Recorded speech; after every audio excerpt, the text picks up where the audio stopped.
Good morning students, నేను మీ Ganesh sir. ఇక్కడ మనకి స్కూల్ అసిస్టెంట్ మ్యాథ్స్ సంబంధించి ఇంటర్మీడియట్ టెక్స్ట్ బుక్ని పూర్తిగా చూసినట్టయితే మనకి సమితుల గురించి చాలా తక్కువ ఇవ్వడం జరిగింది. టెక్స్ట్ బుక్ అకాడమీ టెక్స్ట్ బుక్లో ఉన్న క్వశ్చన్లే మనకి రిపీట్ చేయడం జరుగుతుంది కాబట్టి వాటిని ఉద్దేశించి దాదాపుగా ఒక 39 క్వశ్చన్లు అనేవి ఇక్కడ మనము సెలెక్ట్ చేసి చెప్పడం జరుగుతుంది. ఈ 39 క్వశ్చన్స్ తర్వాత ఇంకొక 40 క్వశ్చన్స్ ఉంటాయి. దీంతో 3 వీడియోస్లో మనకి సమితులు అనే చాప్టర్ అనేది, సెట్స్ అనే చాప్టర్ అనేది కంప్లీట్ అవుతుంది. ఈ యొక్క క్లాసులు చెప్పే విధానం మీ అందరికీ నచ్చినట్టయితే స్కూల్ అసిస్టెంట్ ప్రిపేర్ అవుతున్న ప్రతి అభ్యర్థికి కూడా మీరు చేరవేయండి. అదేవిధంగా దీనికి సంబంధించి ఒక గ్రూప్ అనేది ఉంది, 9505422676. ఈ నెంబర్కి మీరు మెసేజ్ చేసినట్టయితే నేను ఆ గ్రూప్లో యాడ్ చేయడం జరుగుతుంది. ఆ గ్రూప్లో ఎగ్జామ్స్, నెక్స్ట్ ఇదే విధంగా ప్రతి క్లాసు కూడా మీకు అప్డేట్ అనేది ఉంటుంది. ఈ క్లాసెస్ అనేవి స్కూల్ అసిస్టెంట్ సమితులు అనేది ఎస్జిటికి మాత్రం ఎటువంటి లేదు, కానీ స్కూల్ అసిస్టెంట్కి మాత్రము ఈ సిలబస్ అనేది ఉంది. కాబట్టి ప్రతి ఒక్క అభ్యర్థికి మీకు సాధ్యమైనంత వరకు చేరవేయండి. చేరవేయడం వల్ల రెట్టింపు ఉత్సాహంతో నేను క్లాసెస్ అనేది నడపడం జరుగుతుంది. సమితి అంటే సెట్స్. ఈ సెట్స్ వాదాన్ని అభివృద్ధి చేసిన జర్మన్ శాస్త్రవేత్త అనమాట. ఇతను యాక్చువల్గా రష్యాలో పుట్టాడు, కానీ జర్మనీ యొక్క పౌరసత్వాన్ని పొందినటువంటి వ్యక్తి జార్జ్ కాంటర్ అనమాట. అంటే సమితి వాదాన్ని, సెట్స్ని వాదాన్ని అభివృద్ధి చేసినటువంటి, డెవలప్మెంట్ చేసింది ఎవరంటే జార్జ్ కాంటర్ అనమాట. అంటే మన answer first one is right answer. ఈ జార్జ్ కాంటర్నే ఇతను ఏమని పిలుస్తారంటే ఫాదర్ ఆఫ్ మోడర్న్ ఆల్జీబ్రా అని పిలుస్తారంట. ఫాదర్ ఆఫ్ మోడర్న్ ఆల్జీబ్రా అని పిలవడం జరుగుతుంది. నెక్స్ట్ చూడండి, ఇక్కడ సునిర్వచిత వస్తువుల సముదాయాన్ని ఏమని పిలుస్తారంటే సెట్ అని పిలుస్తారనమాట. మరి ఈ సెట్కి నిర్వచనం ఏంటంటే, సెట్కి నిర్వచనం మనకి ఈ collection of well defined objects is called a set. ఇక్కడ సునిర్విచిత, మంచి నిర్వచనం కలిగి ఉన్న వస్తువుల సముదాయాన్ని ఏఈఐఓయు, ఇక్కడ మనకున్నటువంటి ఆంగ్లంలో అచ్చుల సమితి అనమాట. దీనికి ఒక నిర్వచనం అంటూ ఉంది. కాబట్టి వీటి సముదాయాన్ని ఒక సమితి లేదా సెట్ అని అంటారనమాట. అంటే మన ఆన్సరు సెకండ్ ఆప్షన్ ఇది రైట్ ఆన్సర్ అవుతుంది. ఓకే, నెక్స్ట్ కొంచెం చూడండి. ఇక్కడ సమితిని, ఒక సెట్ని ఏ విధంగా సూచిస్తారంటే సమితి నిర్మాణ రూపం లేదా దీనినే లాక్షణిక రూపం అని అంటారు. లాక్షణిక రూపం అని కూడా పిలుస్తారు. దీన్నే ఇంగ్లీష్లో సెట్ బిల్డర్ ఫామ్. ఈ సెట్ బిల్డర్ ఫామ్లో దీన్ని రాయాలి. ఏంటి ఇచ్చాడు? 1, 4, 9, 16, 25. ఇవన్నీ కూడా చూసినట్టయితే మనకి ఇవన్నీ కూడా square numbers. 1 square, 2 square, 3 square, 4 square, 5 square అని ఉన్నాయి. అంటే ఎక్కడి వరకు ఉన్నాయి? 5 వరకు మాత్రమే ఉన్నాయి. ఇక్కడ చూడండి, ఇది ఎక్స్ స్క్వేరే, ఇది కూడా ఎక్స్ స్క్వేరే, ఇది కూడా ఎక్స్ స్క్వేరే. ఇక్కడ ఉపయోగించినటువంటి ఎక్స్లు ఇవి 1, 2, 3, 4, 5. ఇవన్నీ కూడా ఎక్స్ బిలాంగ్స్ టు 5 ఎన్ఏ, అంటే 1 నుంచి 5 వరకు తీసుకున్నాడు. ఇక్కడ చూడండి, ఇక్కడ ఏమంటున్నాడు? X less than or equal 6 అంటున్నాడు. అంటే 6 కన్నా చిన్నవి కూడా తీసుకోవచ్చు అంటున్నాడు. కాబట్టి ఇది రాంగ్. ఇక్కడ ఏమంటున్నాడు? 6 కంటే చిన్నవి అంటున్నాడు. ఓకే, ఇది రైటే. ఇక్కడ ఏమంటున్నాడు? 6 కన్నా చిన్నవి అంటున్నాడు. ఇది కూడా రాంగే. మన ఆన్సర్ ఏమవుతుంది? థర్డ్ వన్ ఇది రైట్ ఆన్సర్ అవుతుంది. చూడండి, సెట్ బిల్డర్ ఫామ్నే సమితి నిర్మాణ రూపం అంటారు, లేదా లాక్షణిక రూపం అని కూడా అనడం జరుగుతుంది. ఓకే, నెక్స్ట్ కొంచెం చూద్దాం. ఇక్కడ చూడండి, రోస్టర్ రూపం అంటే ఏంటి? ఇక్కడ రోస్టర్ రూపం అంటే ఇక్కడ ఇచ్చినటువంటి సమితి నిర్మాణ రూపంలో నుంచి ఇక్కడ మనకి రోస్టర్ రూపం అడగడం జరిగింది. అంటే ఇది సమితి నిర్మాణ రూపం, అంటే సెట్ బిల్డర్ ఫామ్. దీన్ని రోస్టర్ రూపంలోకి రాయాలి. అంటే దీన్ని రోస్టర్ రూపాన్ని మనము జాబితా రూపం అంటారు. అంటే ఇక్కడ ఇచ్చినటువంటి 2x అనేది ఒక ఇక్కడ ఉన్నటువంటి నియమం అనమాట, నిబంధన. ఆ నిబంధన ఎలా రాయాలి? ఎక్స్ అనేది ఏం తీసుకోవాలంటే సహజ సంఖ్యలు తీసుకోవాలంట. ఎక్స్ ఈక్వల్ టు సహజ సంఖ్యలు అంటే ఎన్ అనమాట. 1, 2, 3 అలా ఎక్కడి వరకు తీసుకోవాలి? 5 కంటే చిన్నది అక్కడ వరకు తీసుకోవాలి. ఇలా తీసుకోవాలి. 5 తీసుకోవాలి. X less than equal to 5 అంటే అర్థం ఏంటి? 5 తీసుకోవాలి, 5 కన్నా చిన్నవి కూడా తీసుకోవాలి ఎక్స్ ప్లేస్లో. అంటే 2 × 1, 2 × 2, 2 × 3, 2 × 4, 2 × 5 ఇలా తీసుకోవాలి. 2x అంటే ఇది 2x. ఇది ఒక నిబంధన అనమాట. ఆ నిబంధన అనేది ఈ సెట్ బిల్డర్ ఫామ్లో ఇవ్వడం జరుగుతుంది. దాన్ని అనుసరించి మనము రోస్టర్ రూపంలో రాయాలంటే ఎలిమెంట్స్ రాయాలన్నమాట. 2 1 2, 2 2 4. ఎక్కడుంది? ఎక్కడ ఉంది చూడండి. అంటే థర్డ్ ఆప్షన్ ఇది రైట్ ఆన్సర్ అవుతుంది. అదేవిధంగా చూడండి, ఎక్స్ సచ్ దట్ ఎక్స్ ఆంగ్లంలో అచ్చుల సమితి అని అన్నాడు. ఆంగ్లంలో అచ్చులు ఏంటి? ఏఈఐఓయు. ఇది సమితి నిర్మాణ రూపం అంటే సెట్ బిల్డర్ ఫామ్. దీన్ని రోస్టర్ రూపంలో రాయాలంటే లోపల ఎప్పుడు కూడా రోస్టర్ రూపం అంటే జాబితా రూపం అంటే ఎలిమెంట్స్ ఖచ్చితంగా ఉండాలి. ఇక్కడ నిబంధన ఉంటుంది. ఈ రోస్టర్ రూపానికి సంబంధించి ఇక్కడ నిబంధన అనేది నియమం రూల్ అనేది ఉంటుంది. ఆ రూల్ ప్రకారంగా ఇది రాయడం జరుగుతుంది అనమాట. అంటే మన answer second one is right answer అవుతుంది. ఈ విధమైన క్వశ్చన్స్ కూడా మనకి స్కూల్ అసిస్టెంట్కి సంబంధించి set builder form and roster form ఈ రెండింటికి కన్వర్టేషన్ అనేది ఇవ్వడం జరుగుతుంది. ఇక్కడ 1 మార్క్ క్వశ్చన్ అనేది ఇది ఒక మోడల్ క్వశ్చన్ కింద మనం తీసుకోవచ్చు. ఇది ఒక మోడల్ క్వశ్చన్ కింద మనము తీసుకున్నట్టయితే ఈ సెట్స్ అనే దాంట్లో సబ్సెట్స్ ఒక మోడల్ క్వశ్చన్ సబ్సెట్స్. నెక్స్ట్ ఈ roster form to set builder form to roster ఫామ్కి రాయడం అనేది మోడల్ నెంబర్ 2 కింద తీసుకొని మీరు రాసుకోండి. నెక్స్ట్ చూసినట్టయితే నెక్స్ట్ కొంచెం చూడండి. ఇక్కడ ఏమి ఇచ్చాడు? ఇక్కడ ఇది సెట్ బిల్డర్ ఫామ్. ఈ సెట్ బిల్డర్ ఫామ్ నుంచి జాబితా రూపం అన్నాడు. జాబితా రూపం అన్న రోస్టర్ రూపం అన్నట్టే రోస్టర్ ఫామ్ అన్న ఒకటే. అంటే ఇక్కడ ఏమి ఇచ్చాడు? ఎక్స్ అనేదంట బిలాంగ్స్ టు ఎన్ అంట. అది ఎక్కడి నుంచి ఎక్కడి వరకు ఉండాలి? 0 is less than x is less than 5 అని ఇచ్చాడు. 0 is less than x is less than 5 ఇచ్చాడు. అంటే 0 ఉండదు 5 ఉండదు. 0కి 5కి మధ్యలో ఉన్నవేంటి? 1 2 3 4 ఇలా ఉంటాయి. 1 2 3 4 ఎక్కడుంది? థర్డ్ ఆప్షన్లో ఉంది కాబట్టి థర్డ్ ఆప్షన్ ఇది రైట్ ఆన్సర్ అవుతుంది. మరి అదేవిధంగా ఇక్కడ కూడా ఇదేమిచ్చాడు? ఇదొక సెట్ బిల్డర్ ఫామ్ ఇచ్చాడు అనేది డాష్ సమితికి ఉదాహరణను అడిగాడు. అసలు చూడండి, ఎక్స్ బిలాంగ్స్ టు ఎన్ అన్నాడు. అంటే ఎక్స్ అనేది ఎన్లోవి. ఎన్ అంటే సాదా సంఖ్యల సమితి, నేచురల్ నెంబర్స్ 1 2 3 4 ఇలా ఎక్సెట్రా సో ఎన్నైనా ఉంటాయి. కానీ ఎక్స్ వాల్యూ ఏం తీసుకోవాలంటున్నాడు? 5 కంటే చిన్నవి తీసుకోవాలి. 5 తీసుకోకూడదు. 5 కన్నా చిన్నవి అంటే ఏమవుతుంది? ఈ సెట్ బిల్డర్ ఫామ్కి రోస్టర్ ఫాము 1 2 3 4 ఇవి మాత్రమే ఉంటాయి. ఈ 4 మాత్రమే ఉంటాయి. ఈ అంటే ఈ నిబంధనకి తగిన సెట్ అనేది ఈ విధంగా రాయడం జరిగింది. జాబితా రూపం లేదా రోస్టర్ రూపంలో రాయడం జరిగింది. రాస్తే ఇందులో ఉన్నటువంటి ఎలిమెంట్స్ని మనం ఏం చేస్తున్నాం? కౌంట్ చేయగలుగుతున్నాం. అంటే ఈ సెట్లో 4 ఎలిమెంట్స్ ఉన్నవి. అంటే ఇది ఒక పరిమితి సమితి. ఈ సెట్ అనేది ఇది కాదు ఇది కాదు, అయితే పరిమితి సమితి లేదా అపరిమితి సమితి అవ్వాలి అనేది ఈ సెట్ బిల్డర్ ఫామ్ అనేది ఒక పరిమితి సమితి. అంటే ఆప్షన్ 1 ఈజ్ రైట్ ఆన్సర్. మీకు మోడల్ 3 క్వశ్చన్ కింద మనకి ఏమవుతుందంటే మోడల్ 3 క్వశ్చన్ పరిమితి సమితి అపరిమితి సమితి వీటిని మనకి క్వశ్చన్స్లో ఎక్కువగా అడగడానికి ఛాన్స్ ఉంది. కాబట్టి పరిమితి సమితి అంటే ఏంటంటే ఒక సమితిలో ఉన్నటువంటి ఎలిమెంట్స్ని కౌంట్ చేయగలిగితే పరిమితి సమితి. అంటే ఫైనైట్ సెట్ అలా కౌంట్ చేయలేకపోతే మనకి ఇన్ఫైనైట్ సెట్ అంటారు, అపరిమిత సమితి అని అంటారు. ఇప్పుడు నేచురల్ నెంబర్స్ ఎన్ని ఉన్నాయి అనేది మనం కౌంట్ చేయలేం. కాబట్టి నేచురల్ నెంబర్ సెట్ అనేది ఇన్ఫైనైట్ సెట్ అవుతుంది. ఈ సెట్లో ఎన్ని ఎలిమెంట్స్ ఉన్నాయంటే 4 ఎలిమెంట్స్ ఉన్నాయని కౌంట్ చేయగలుగుతున్నాం. కాబట్టి ఇది ఫైనైట్ సెట్ అవుతుంది, అంటే పరిమితి సమితి అవుతుంది. అంటే మనకు మోడల్ నెంబర్ 3 కింద పరిమితి సమితి అపరిమితి సమితి ఫైనైట్ సెట్స్ ఇన్ఫైనైట్ సెట్స్ మనము ఈ రెండింటిపైన క్వశ్చన్ ఇవ్వడానికి చాయిస్ ఉంది. కాబట్టి ప్రతి ఒక్క అభ్యర్థి కూడా మనం మోడల్ క్వశ్చన్స్ ఏ విధంగా అడుగుతాడు అనేది చెప్పడం జరుగుతుందో ఒకసారి గమనించండి. ఇంతకుముందు మనం చెప్పాం roster form to set builder ఫామ్కి ఏ విధంగా కన్వర్ట్ చేయాలో అదొక మోడల్ క్వశ్చన్. నెక్స్ట్ పరిమితి సమితి అపరిమితి సమితి ఏదో గుర్తించగలగడం అనేది మోడల్ నెంబర్ 3 క్వశ్చన్. నెక్స్ట్ చూడండి, ఇక్కడ సెట్ 5 అనేసి మాత్రమే ఇచ్చాడు. అంటే ఒకే ఒక మూలకం కలిగి ఉంటే దాన్ని ఏకమూలక సమితి అని అంటారు. మనకి శూన్య సమితి అంటే ఏంటో తెలియాలి, ఉపసమితి అంటే ఏంటో లాస్ట్ క్లాస్లో చెప్పడం జరిగింది. మరి ఘాత సమితి అంటే ఏంటో ఇప్పుడు చెప్పడం జరుగుతుంది. అసలు ఇక్కడ ఉన్నటువంటి ప్రతి ఒక్కదానికి కూడా మనం నిర్వచనం తెలుసుకోవాలి. ఒక సమితిలో మూలకాలు లేనట్టయితే అటువంటి సమితిని శూన్య సమితి అంటారు. దీన్ని పైన అక్షరంతో సూచిస్తారు. ఉపసమితి అంటే ఏంటి అంటే ఒక సెట్లో ఎలిమెంట్స్ లేకపోతే, ఎటువంటి ఎలిమెంట్స్ లేకపోతే దాన్ని ఎంప్టీ సెట్ అంటారు. ఎంప్టీ సెట్ దీన్ని పైతో డినోట్ చేస్తారు. మరి పవర్ సెట్ ఘాత సమితి అంటే పవర్ సెట్ మరి పవర్ సెట్ అంటే ఏంటి? ఇప్పుడు ఏ అనే సెట్ ఈ విధంగా ఉంది 1 2. మరి పవర్ సెట్ అంటే పి ఆఫ్ ఏ. అంటే పవర్ సెట్ అంటే ఏం లేదు, ఆ సమితిలో అంటే ఘాత సమితి ఏ అనే సమితి యొక్క ఘాత సమితి ఏమవుతుందంటే ఈ ఏ అనే సమితికి ఉన్నటువంటి ఉపసమితులన్నీ కూడా కలిగినటువంటి సమితిని చూడండి. దీనికి ఉన్నటువంటి ఉపసమితులన్నీ రాస్తున్నాను ఇక్కడ 1 2 అనేది కూడా ఇక్కడ మొత్తం 4 ఉపసమితులు ఉంటాయి. అంటే సబ్సెట్స్ అనమాట. ఈ ఏ అనే సెట్కి పై అనేది ఒక సబ్సెట్, 1 అనేది ఒక సబ్సెట్, 2 అనేది ఒక సబ్సెట్, 1 2 అనేది ఒక సబ్సెట్.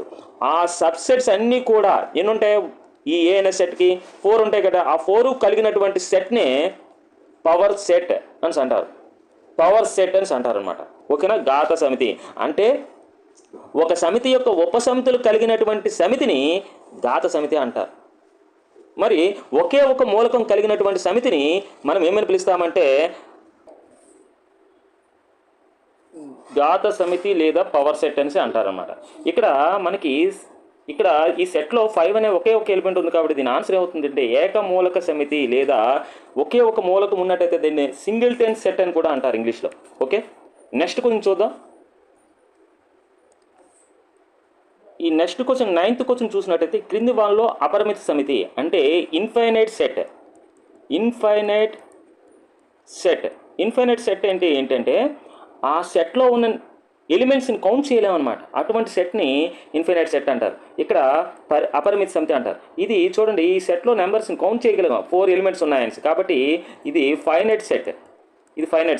ఇక్కడ చూడండి, ఇక్కడ x such that x belongs to n, x మరియు x <5 అంటే ఈ సెట్ని ఏ విధంగా రాస్తాం? 1 2 3 4 అని రాస్తాం. అంటే 5 కన్నా చిన్నవే రాయాలి. అంటే ఇది కూడా ఫైనైట్ సెట్ అవుతుంది. మరి ఇక్కడ 100 కన్నా చిన్నవి రాయాలి. ఇక్కడ అంటే 1 2 3 ఎక్సెట్రా సో ఆన్ 99 వరకు రాయాలి. అంటే ఈ సెట్లో కూడా ఎలిమెంట్స్ని మనం కౌంట్ చేయగలుగుతున్నాం. ఇక్కడ 99 ఉన్నాయి, ఇక్కడ 4 ఉన్నాయి, ఇక్కడ 4 ఉన్నాయని కౌంట్ చేయగలుగుతున్నాం. కాబట్టి వీటిని ఫైనైట్ సెట్స్ అంటారు. కానీ వాడు అడిగింది ఏంటి? ఇన్ఫైనైట్ సెట్ ఏదో ఫైండ్ అవుట్ చేయమంటున్నాడు. ఇక్కడ చూడండి, x2 x belongs to అంటే x2 ఫామ్లో ఉంటాయంట ఇందులో ఉన్న ఎలిమెంట్స్. కానీ x అనేది ఏమవ్వాలంట? x belongs to n అంట. x belongs to n మరియు x ఈజ్ గ్రేటర్ దెన్ 5 అంటే x వాల్యూ 5 కన్నా పెద్ద తీసుకోవాలి. అంటే x వాల్యూ 6 తీసుకోవచ్చు, 7 తీసుకోవచ్చు, 8 తీసుకోవచ్చు, 9 తీసుకోవచ్చు, ఏదైనా తీసుకోవచ్చు, ఇలా ఎన్నైనా తీసుకోవచ్చు. అంటే x belongs to n అన్నాడు. అంటే x అనేది 5 కన్నా పెద్దవి ఎన్నైనా ఉంటాయి. అప్పుడు 6 square, 7 square, 8 square, 9 square, 10 square, ఇలా ఎన్నైనా ఉంటాయన్నమాట. అంటే ఇక్కడ ఎన్ని ఉంటాయో సెట్లో ఉన్నటువంటి ఎలిమెంట్స్ ఎన్ని ఉంటాయని కౌంట్ చేయలేం. కాబట్టి ఇదేమవుతుందంటే ఇన్ఫైనైట్ సెట్ అవుతుంది, అంటే అపరిమిత సమితి అవుతుంది అనమాట. ఓకే, ఈ క్వశ్చన్కి ఆన్సర్ ఏమవుతుంది? అపరిమిత సమితి ఏమవుతుందంటే 4th one is right answer అవుతుంది. ఓకే, నెక్స్ట్ క్వశ్చన్ చూడండి. ఇక్కడ ఫైనైట్ సెట్ని ఇన్ఫైనైట్ సెట్ని మనం ఫైండ్ అవుట్ చేయడం అనేది ఒక మోడల్ క్వశ్చన్ కింద మనము ట్రీట్ చేస్తున్నాం. లాస్ట్ టైం సబ్సెట్స్ ఒక model question, next set builder form and roster form, ఇది ఒక మోడల్ క్వశ్చన్. ఈ రెండు కలిపి ఒక model question. Finite set and infinite set, ఈ రెండు కూడా ఒక మోడల్ క్వశ్చన్ కింద మనం ట్రీట్ చేయడం జరిగింది. ఇక్కడ చూడండి, ఇక్కడ కూడా మనకి ఏం అడుగుతున్నాడు? పరిమిత సమితి, అపరిమిత సమితి అంటే ఫైనైట్ సెట్, ఇన్ఫైనైట్ సెట్ ఏంటని అడుగుతున్నాను. ఇక్కడ చూడండి, x such that x ఒక పూర్ణ సంఖ్య అంటే z ఇంటీజర్స్ అనమాట అనేది ఏ సమితి ఉదాహరణ అడిగాడు. ఎప్పుడైనా జెడ్లో మనకి అన్కౌంటబుల్ నెంబర్ ఆఫ్ ఎలిమెంట్స్ ఉంటాయి. -3, -2, -1, 0, 1 2 3 ఎక్సెట్రా ఉంటాయి. అంటే ఈ పూర్ణ సంఖ్యల సమితిలో మనము ఎలిమెంట్స్ని కౌంట్ చేయలేం. కాబట్టి ఇది ఇన్ఫైనైట్ సెట్ అవుతుంది, అంటే అపరిమిత సమితికి ఉదాహరణ అవుతుంది. ఇక్కడ చూడండి, ఇక్కడ ఏ అనే సెట్లో ABCD ఉన్నాయి, బి అనే సెట్లో PQRS ఉన్నాయి. ఇందులో ఉన్న మూలకాలు ఇందులో లేవు, ఇందులో ఉన్న మూలకాలు ఇందులో లేవు. ఏబిలో ఏమవుతాయని అడుగుతున్నాను. అంటే ఏకి బి అనేది ఉపసమితి అవుతుందా? కాదు. పోనీ బి ఏకి ఉపసమితి అవుతుందా? కాదు. ఉపసమితులు కాదు. అంటే ఏమవుతాయి? తుల్య సమితులు అవుతాయి. మరి తుల్య సమితులు అంటే ఏమిటి? ఈ తుల్య సమితుల్ని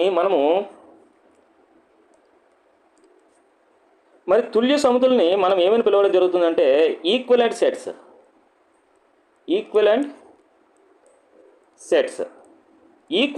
అంటే అర్థం ఏంటంటే ఇందులో number of A equal to number of B అయినట్టయితే A is equivalent to B అని చదువుతాం. అంటే ఏ అనే సెట్లో 4 ఎలిమెంట్స్ ఉన్నాయి, అదేవిధంగా బి అనే సెట్లో 4 ఎలిమెంట్స్ ఉన్నాయి. అలా 4 ఉన్నట్టయితే వీటిలో ఉన్న విభిన్న మూలకాలు ఉన్నాయి, ఇందులో కూడా డిఫరెంట్ మూలకాలు ఉన్నాయి, ఎలిమెంట్స్ ఉన్నాయి.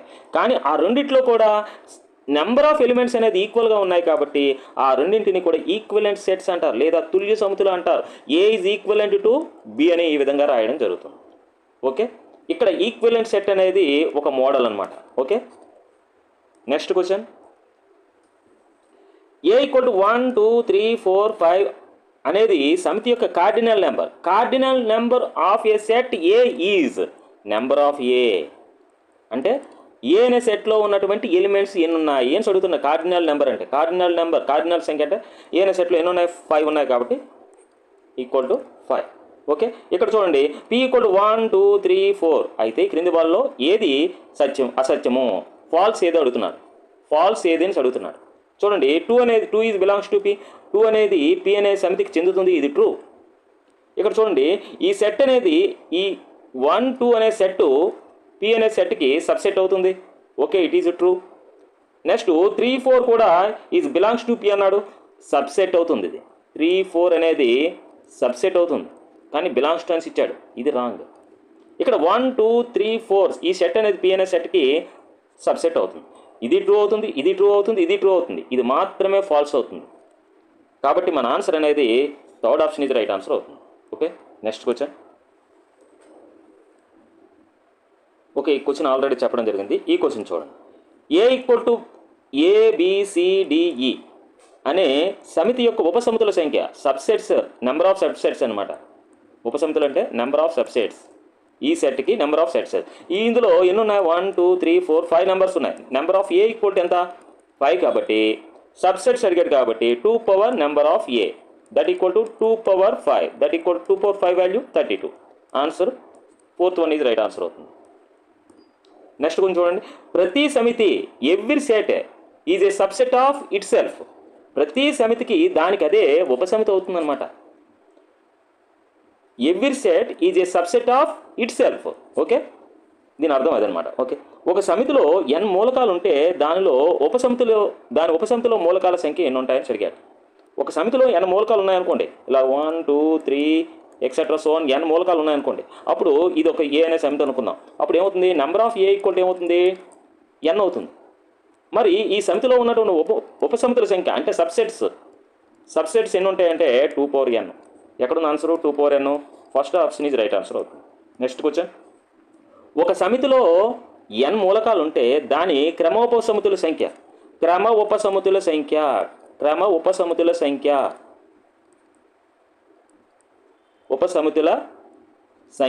అంటే proper subsets number of proper subsets ఎన్ని ఉంటాయంటే, సబ్సెట్స్ అయితే 2 పవర్ n ఉంటాయి, ప్రాపర్ సబ్సెట్స్ అయితే 2 పవర్ n - 1. ఓకే, అంటే ఆన్సరు సెకండ్ ఆప్షన్ ఇది రైట్ ఆన్సర్ అవుతుంది. చూడండి, number of A equal to 3 అయినా ఏకు కల క్రమ ఉపసమితుల సంఖ్య ప్రాపర్ సబ్సెట్స్ ఎన్ని ఉంటాయని అడిగాడు. అప్పుడు 2 పవర్ 3 - 1. 2 పవర్ 3 వాల్యూ 8, 8 - 1 అంటే 7. అంటే మన answer fourth one is right answer అవుతుంది. చూడండి, ఈ క్వశ్చన్స్ అన్నీ కూడా మనకి ఇంటర్మీడియట్ సిలబస్లో ఉన్న ఇప్పుడు ప్రజెంట్ 2025-26లో రిలీజ్ చేయబడినటువంటి న్యూ టెక్స్ట్ బుక్ ఆధారంగా చేసుకుని ఈ క్వశ్చన్స్ అన్నీ కూడా వాటికి సరిపడే విధంగా ఉన్నవి కాబట్టి ఈ క్వశ్చన్స్ అన్నీ కూడా చెప్పడం జరుగుతుంది. అక్కడ ఉన్నటువంటి సిలబస్ అనేది అంత హెవీగా ఏమీ లేదు, మీరు ఆ విషయాన్ని గమనించండి. ఓకే, నెక్స్ట్ కొంచెం చూడండి.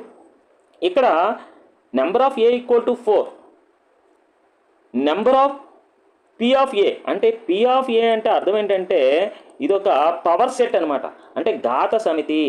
ఇప్పుడు ఉదాహరణకి ఏ అనే సెట్లో A B C D ఇలా 4 మూలకాలు ఉన్నాయనుకుందాం. అప్పుడు number of A equal to 4 అవుతుంది. మరి P ఆఫ్ ఏ అంటే అర్థం ఏంటి, ఈ పవర్ సెట్ ఏ అంటే ఏకి పవర్ సెట్ అనమాట. ఘాత సమితి ఏమవుతుంది, ఈ సెట్లో ఉన్న ఎలిమెంట్స్ అన్నీ కూడా దీని యొక్క సబ్సెట్స్ ఉంటాయి అనమాట. దీని యొక్క సబ్సెట్స్ ఎన్ని ఉంటాయి, 2 పవర్ 4 16 ఉంటాయి. అంటే 16 ఎలిమెంట్స్ ఉంటాయి అనమాట ఇందులోనే, ఈ లోపల. అప్పుడు దీని ఆన్సర్ ఏమవుతుంది, 2 పవర్ 4 ఆర్ 16 అవుతుంది అనమాట ఆన్సర్. అంటే P ఆఫ్ ఏలో మనకి ఈ పవర్ సెట్, ఇది ఏ అనే సెట్ అనుకుందాం. ఈ ఏ అనే సెట్కి ఉపసమితులు ఏంటి, పై 1 A1 B1 C1 D1 ఇవన్నీ కూడా ఈ ఏ అనే సెట్కి ఉపసమితులు అనమాట. ఇలాంటి ఉపసమితులు అన్నీ కూడా రాస్తే మనకి టోటల్గా ఇదొక ఎలిమెంట్ అలాంటివి 16 ఎలిమెంట్స్ ఉంటాయి. కాబట్టి number of P of A equal to మనకి 16 ఆన్సర్ అవుతుంది, లేదా 2 పవర్ 4 అవుతుంది. ఇక్కడ మనకి ప్రింటింగ్ మిస్టేక్ ఇచ్చాడు, ఇక్కడ 2 పవర్ 4 ఇది 2 పవర్ 4 లేదా 16. ఓకేనా, అంటే మన answer first one is right answer అవుతుంది. Next question. ఇక్కడ చూడండి, 1 2 6 8 బి ఈక్వల్ 2 4 6 అని ఇచ్చాడు. A union B equal to ఎంత అని అడిగాడు. ఏం లేదు, ఈ రెండిట్లో ఉన్న కలిపేసి రాసేయడమే. A union B equal to set of 1 2 already ఇక్కడ ఉంది, ఒకసారి తీసుకోవాలి. నెక్స్ట్ 4, నెక్స్ట్ 6 ఇక్కడ ఉంది, ఒకసారి తీసుకోవాలి. 8 అనేది ఇక్కడ ఉంది, ఒకసారి తీసుకోవాలి. ఈ విధంగా 1 2 4 6 8 ఎక్కడ ఉంది? 1 2 4 6 8. First one is right answer. ఇక్కడ చూడండి, ఏ యూనియన్ పై అన్నాడు. ఏ అనే సెట్ ఇది తీసుకుందాం. ఏ అనే సెట్ అనేది ఈ విధంగా చూస్ చేసుకోవాలి. 1 2 అనే సెట్ చూస్ చేసుకున్నాం. పై అంటే ఏంటి? Empty set. ఈ రెండింటికి యూనియన్ అడిగినప్పుడు ఇందులో ఉన్న కలిపి రాస్తే మనకి ఏమొస్తుంది? 1 2 అనే రావడం జరుగుతుంది. అంటే 1 2 అనేది ఏంటి? ఏ. కాబట్టి A union pi equal to ఏ అవుతుంది. నెక్స్ట్ క్వశ్చన్, లాక్షణిక రూపము లేదా సెట్ బిల్డర్ ఫామ్ లేదా సమితి నిర్మాణ రూపం అని అంటారు. సమితి నిర్మాణ రూపం ఏదన్నా ఒకటే. లాక్షణిక రూపం అన్నా, సెట్ బిల్డర్ ఫామ్ అన్నా, సమితి నిర్మాణ రూపం అన్నా ఒకటే. ఏ యూనియన్ బికి ఏమవుతుందంటే రెండు కూడా బిలాంగ్స్ టు ఉండాలి, లేదా అనే వర్డ్ ఉండాలి. రెండింటికి కూడా X belongs to A, X belongs to be. అంటే ఎక్స్ అనేది ఏకైనా చెందుతుంది, లేదా ఎక్స్ అనేది బీకైనా చెందుతుంది. అంటే ఆప్షన్ సెకండ్ ఆప్షన్ ఇది రైట్ ఆన్సర్ అవుతుంది. ఇంకెక్కడ కూడా ఆ విధంగా లేదు. లేదా యూనియన్ ఉన్నప్పుడు లేదా అని మధ్యలో రావాలి, రెండింటికి కూడా బిలాంగ్స్ టు ఉండాలి. అటువంటిదే మన ఆన్సర్ అవుతుంది. ఇదే లాక్షణిక రూపం లేదా సెట్ బిల్డర్ ఫామ్ లేదా సమితి నిర్మాణ రూపం. నెక్స్ట్ కొంచెం చూడండి, ఏ ఇంటర్సెక్షన్ బిలో రెండింటికి కూడా బిలాంగ్స్ టు ఉండాలి. నెక్స్ట్ మధ్యలో మరియు అనే ఉండాలి. ఇంటర్సెక్షన్ అయితే మరియు ఉండాలి, యూనియన్ అయితే లేదా ఉండాలి. అంటే ఫస్ట్ ఆప్షన్ ఇది రైట్ ఆన్సర్ అవుతుంది. ఈ క్వశ్చన్స్ కూడా గతంలో మనకి స్కూల్ అసిస్టెంట్కి ఇవ్వడం జరిగింది. నెక్స్ట్ కొంచెం చూడండి, 20 కంటే తక్కువైన ప్రధాన సంఖ్యల సమితి. ఏ అనేది అంట 20 కంటే తక్కువైన ప్రధాన సంఖ్యల సమితి. అప్పుడు ఏమొస్తుంది? 2 3 5 7 11 13 17 19. ఇవన్నీ కూడా 20 కంటే తక్కువైన ప్రధాన సంఖ్యల సమితి ఏ. 10 కంటే తక్కువైన పూర్ణాంకాల సమితి బి అనే సమితి. దట్ ఈక్వల్ 10 కంటే తక్కువైన పూర్ణాంకాల సమితి అంటే పూర్ణాంకాలు అంటే డబ్ల్యూ అనమాట. డబ్ల్యూలో ఏముంటాయి? 0 ఉంటుంది, 1 ఉంటుంది, 2 ఉంటుంది, 3 ఉంటుంది, ఇలా ఉంటాయి. కానీ అది 10 కంటే తక్కువైన అడిగాడు అంటే 9 వరకు రాయాలి. 0 1 2 3 4 5 6 7 8 9 ఇక్కడ వరకే రాయాలి. మరి ఈ రెండింటిలో ఇంటర్సెక్షన్ పాయింట్ అంటే ఉమ్మడిగా ఉన్నవి 2 2 3 3 5 5 7 7. ఇవి మాత్రమే ఉమ్మడిగా ఉన్న మూలకాలు. ఇంటర్సెక్షన్ పాయింట్ అంటే ఉమ్మడిగా ఉన్న మూలకాలు 2 3 5 7 ఎక్కడుంది? ఫస్ట్ ఆప్షన్ ఇది రైట్ ఆన్సర్. నెక్స్ట్, 26 మందిలో 8 మంది టీ త్రాగుతారు కానీ కాఫీ త్రాగరు. 16 మంది టీ త్రాగుతారు అయినా కాఫీ మాత్రమే త్రాగేవారు ఎంతమంది అన్నారు. ఇక్కడ మనం ఈ విధంగా ఇలా 2 వృత్తాలు గీసుకోవాలి. ఇది టీ తాగేవారు, ఇది కాఫీ తాగేవారు. మొత్తం ఎంతమంది అంటే ఇక్కడ వచ్చేది 26 నెంబర్స్. టోటల్గా మ్యూ ఈక్వల్ టు 26 నెంబర్స్. 8 మంది టీ త్రాగుతారు కానీ కాఫీ త్రాగరు అంటే ఈ పాట్లో ఉంటారనమాట. ఈ పాట్లో ఎంతమంది ఉంటారు? 8 నెంబర్స్ ఉంటారు. 8 నెంబర్స్ ఉంటారు. చూడండి, మొత్తం టీ త్రాగేవారు అయితే 16 మంది. అంటే టీ మాత్రమే తాగేవారు వీళ్ళు 8 మంది అయితే టీ కాఫీ 2 తాగేవాళ్ళు ఎంతమంది అవుతారు? 8 మంది అవుతారు. వీళ్ళిద్దరూ కలిస్తేనే టీ త్రాగేవారు వస్తుంది అనమాట. 8 8 16 వచ్చింది. మరి ఇక్కడ 8 8 16 వచ్చినట్టయితే ఇక్కడ 10 ఉంటేనే మొత్తం టోటల్గా ఆ విద్యార్థుల సంఖ్య 26 అవుతుంది. అంటే ఇది 8 ఇది 8 16 16కి 10 కలిపితేనే 26 అవుతుంది. అంటే ఈ 10 మంది ఎవరు? కాఫీ మాత్రమే తాగేవారు. కాఫీ మాత్రమే తాగేవారి సంఖ్య ఎంత? 10. ఆప్షన్ 1 ఈజ్ రైట్ ఆన్సర్ అవుతుంది. అంటే కాఫీ టీ 2 తాగేవారు 8 మంది అన్నమాట. ఇక్కడ చూడండి, mu equal to 1 2 3 4 5 6. A equal to 1 2 3 అయిన ఏ డాష్ ఎంత అని అడిగారు. ఏ డాష్ ఫార్ములా ఏంటి? మ్యూ మైనస్ ఏ. అసలు మ్యూ మైనస్ ఏ అంటే అర్థం ఏంటి? మ్యూలో ఉండాలి, ఏలో ఉండకూడదు. మ్యూలో మాత్రమే ఉండాలి, ఏలో ఉండకూడదు. అంటే 1 2 3 1 2 3 కట్ చేస్తాను. ఇంకేమన్నా మ్యూలో మాత్రమే ఉండాలి, ఏలో ఉండకూడదు. అటువంటివి ఏంటి? 4 5 6. అంటే ఇది థర్డ్ ఆప్షన్ ఇది రైట్ ఆన్సర్ అవుతుంది. Next question, A union A dash అన్నాడు.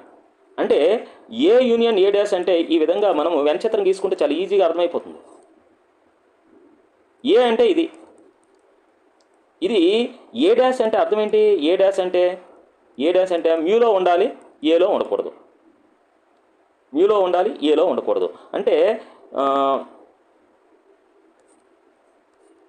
ఏ డాష్ అంటే ఏమవుతుందంటే ఇది ఏ అనుకున్నట్టయితే ఏ డాష్ అంటే ఇది. మరి ఏ అంటే ఇది ఏ అంటే ఇది. మరి ఈ రెండింటిని కలిపి చెప్పినట్టయితే ఏమవుతుంది?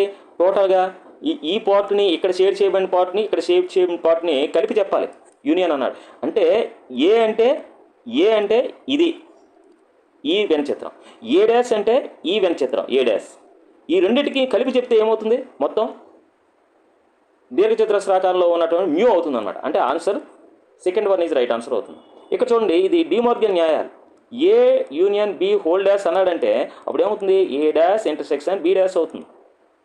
ఎక్కడుంది మనకు ఆన్సరు?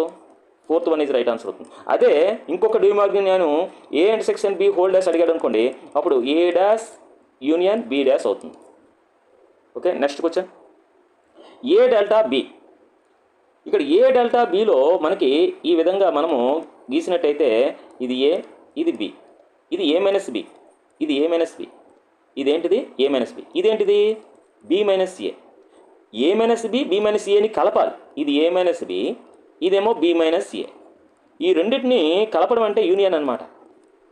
అదే ఏ డెల్టా బి అవుతుంది. మరి అలా అయినా చెప్పొచ్చు, లేదా ఏ డెల్టా బిని ఇంకొక విధంగా చెప్పొచ్చు. ఏంటంటే టోటల్గా ఏంటిది ఇదంతా కలిపి, ఇదంతా ఈ పార్ట్ అంతా కలిపి ఏ యూనియన్ బి అవుతుంది. అందులోంచి ఏది సబ్ట్రాక్షన్ చేయాలి? ఇది సబ్ట్రాక్షన్ చేయాలి. అంటే ఏ ఇంటర్సెక్షన్ బిని సబ్ట్రాక్ట్ చేయాలి. ఏ మైనస్ ఏ ఇంటర్సెక్షన్ బిని సబ్ట్రాక్షన్ చేసినట్టయితే మనకి ఏ డెల్టా బి అనేది రావడం జరుగుతుంది. ఇలా చేసినా ఒకటే, ఈ రెండు ఏ మైనస్ బి బి మైనస్ ఏని కలిపినా ఒకటే, లేదా మొత్తం టోటల్గా ఉన్న ఈ ఏ యూనియన్ బి ఇది, ఆ ఏ యూనియన్ బిలో నుంచి ఈ ఏ ఇంటర్సెక్షన్ బిని సబ్ట్రాక్షన్ చేసినా మనకి ఏ డెల్టా బి అనేది రావడం జరుగుతుంది. ఇక్కడ ఏది ఇచ్చాడు మనకి? ఏ minus B B minus A union ఉంది కాబట్టి first one is right answer అవుతుంది. Next question A minus B union A minus C అని ఇచ్చాడు. ఇది దేనికి మనకు అవుతుందో ఒకసారి మనం చేయాలి. ఏం లేదు, ఇక్కడ చూడండి, దీన్ని రాసామనుకోండి ఏ మైనస్ బి, నెక్స్ట్ ఏ మైనస్ సి, ఇక్కడ యూనియన్ ఉంది కాబట్టి ఇక్కడ ఇంటర్సెక్షన్ వస్తుంది. అంటే ఇది మనకు కాదు, ఇలా రావాలి. ఇక్కడ చూడండి A minus B second option and A minus C, ఈ రెండింటికి బ్రాకెట్ పెట్టి ఇక్కడ ఇంటర్సెక్షన్ ఉంది కాబట్టి యూనియన్ వస్తుంది. అంటే ఇలా వచ్చింది కాబట్టి ఇదే మన ఆన్సర్ అవుతుంది. Okay, next question A dash whole dash equal to A. Mu dash అన్నాడు, ఇక్కడ మ్యూ డాష్ అన్నాడు. మ్యూ డాష్ అంటే మ్యూ మైనస్ మ్యూ, మ్యూలో ఉండాలి మ్యూలో ఉండకూడదు, అంటే ఎంటీ సెట్ వస్తుంది. అంటే equal to phi. Next phi dash అన్నాడు. పై డాష్ అంటే అర్థం ఏంటి? మ్యూ మైనస్ పై, మ్యూలో ఉండాలి పైలో ఉండకూడదు, అంటే మ్యూ అవుతుంది. ఓకే, నెక్స్ట్ క్వశ్చన్ ఇది దేనికి? ఇది ఏ ఇది బి అనుకున్నట్టయితే ఇది ఏ మైనస్ బి అనమాట, షేర్ చేయబడిన భాగం ఏ మైనస్ బి సెకండ్ ఆప్షన్. ఇక్కడ చూడండి, ఇక్కడ ఏ మైనస్ బి ఉంది, ఇదేమో ఈ పార్ట్ ఏమో ఏ మైనస్ బి, ఈ పార్ట్ ఏమో B minus A. A minus B union B minus A ఇంతకుముందు చెప్పాను. దీన్నే ఏ డెల్టా బి అని అంటారు. ఇది సౌష్టవ భేదము, సిమెట్రిక్ డిఫరెన్స్ అంటారు దీన్ని. ఏ డెల్టా బినే సిమెట్రిక్ డిఫరెన్స్ అంటారు. అంటే సౌష్టవ భేదము ఏ డెల్టా బి అంటే A union A minus B union B minus A. దీన్నే ఇంకొక విధంగా రాయొచ్చు అన్నాను. టోటల్గా ఉన్నటువంటి ఏ యూనియన్ బిలో నుంచి మనము ఏ ఇంటర్సెక్షన్ బిని సబ్ట్రాక్షన్ చేసినట్టయితే మనకి ఏ డెల్టా బి, ఈ విధంగా కూడా ఫార్ములా చెప్పొచ్చు, ఈ విధంగా చెప్పొచ్చు. దీన్ని సౌష్టవ భేదం అంటారు, ఏబీలో సౌష్టవ భేదం అంటారు, లేదా సిమెట్రిక్ డిఫరెన్స్ అని కూడా అనడం జరుగుతుంది. నెక్స్ట్ ఏదైనా సమితి ఏకు number of A intersection A dash. అసలు ఈ విధంగా ఉన్నది, ఇది ఏ అనుకుందాం, ఏ అనే సెట్ అనుకుందాం. ఏ డాష్ అంటే ఇది, ఏ డాష్ అంటే ఇది. మరి ఏ అంటే ఎలా ఉంటుంది? ఏ అంటే ఇది, ఇదేమో ఏ డాష్, ఇదేమో ఏ. ఈ రెండిటికి ఉమ్మడి పార్ట్ ఉంటుందా? ఇంటర్సెక్షన్ పార్ట్ ఉంటుందా? ఉండదు. అంటే ఇది ఒక పై అనమాట. A intersection A dash equal to phi అనమాట. అంటే పై అంటే ఏంటి? ఎంటీ సెట్ అనమాట. ఎంటీ సెట్లో మూలకాలు ఎలిమెంట్స్ ఉంటాయి, ఉండవు, కాబట్టి దీని ఆన్సర్ 0. చూడండి, number of A intersection B equal to 0 అయితే, అంటే ఏకి బికి ఉమ్మడి మూలకాలు ఇక్కడ ఉండే ఎలిమెంట్స్ లేకున్నట్లయితే ఏబిల్ని డిస్జాయింట్ సెట్స్ లేదా వియుక్త సమితులు అంటారు. డిస్జాయింట్ సెట్స్ లేదా వియుక్త సమితులని అనడం జరుగుతుంది. Next question A union B whole dash equal to A dash intersection B dash. A intersection B whole dash equal to A dash union B dash అనున్నది ఏమవుతుందంటే డి మోర్గన్ న్యాయాలు అవుతాయి. ఓకే, ఈ class classes అనేవి చెప్పే విధానం మీ అందరికీ నచ్చినట్టయితే like చేయండి, సబ్స్క్రైబ్ చేయండి. అదేవిధంగా మీ ఫ్రెండ్స్ అందరూ కూడా తెలియజేయండి. ప్రతి ఒక్కరికి కూడా ఈ యొక్క యూట్యూబ్ ఛానల్ లింక్ అనేది చేరవేయండి. మరింత రెట్టింపు ఉత్సాహంతో నేను ఈ క్లాసెస్ అనేది నిర్వహించడం జరుగుతుంది. Okay, thank you. నెక్స్ట్ క్లాస్లో కలుసుకుందాం. ఈ సెట్స్ అనే చాప్టర్కి సంబంధించి ఇంకో క్లాస్ మాత్రమే ఉంటుంది. ఈ క్లాస్ అనేది ఈ సెట్స్ అనేది కంప్లీట్ చేయడం జరుగుతుంది. ఓకే.